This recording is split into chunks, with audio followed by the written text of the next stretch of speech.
Howard Hughes was an American entrepreneur, investor, aviator, film director, and engineer known for his wealth, eccentric lifestyle, and aviation feats.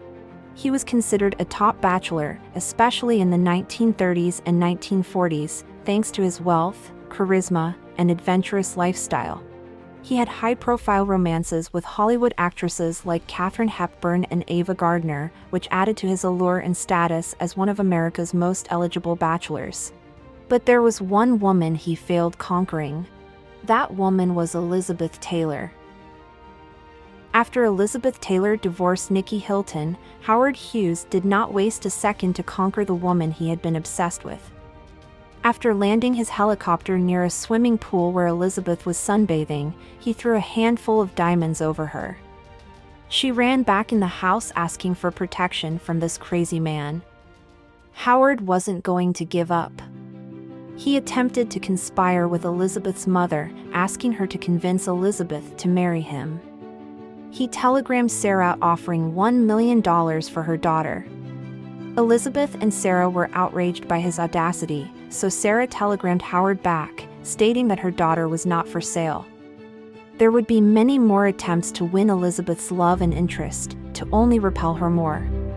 There was not enough money in this world for her to want to be with this very socially weird and eccentric man. But Howard was not going to give up on his dream of conquering Elizabeth. One time, his lawyer called Elizabeth and told her that Howard loved her and was very interested in marrying her. She laughed out loud and told the lawyer that she wanted $2 million in cash as a proof of Howard's love and serious intentions. 2 hours later, a man with 2 suitcases showed up at the hotel room where she was staying. Elizabeth was stunned and told the man to tell Howard that she was flattered, but the cash won't make her fall in love with him. Elizabeth never missed an opportunity to tell the men in her life about Howard's generous efforts. Although she loved being spoiled by rich men, she was never comfortable with Howard's extravagant and eccentric behavior. She preferred rich men who were much more level-headed than he was. But if you think that those were the only instances when Howard attempted to buy Elizabeth's love, you are wrong. In 1960s and 70s, Elizabeth Taylor was traveling with an Italian photographer, Johnny Bazzacchi. Johnny later shared that every time Elizabeth and Richard would arrive to their hotel, 3 dozen roses would be waiting there. For years, he kept thinking the roses were from Richard. He was surprised to find out that the flowers were from billionaire Hughes.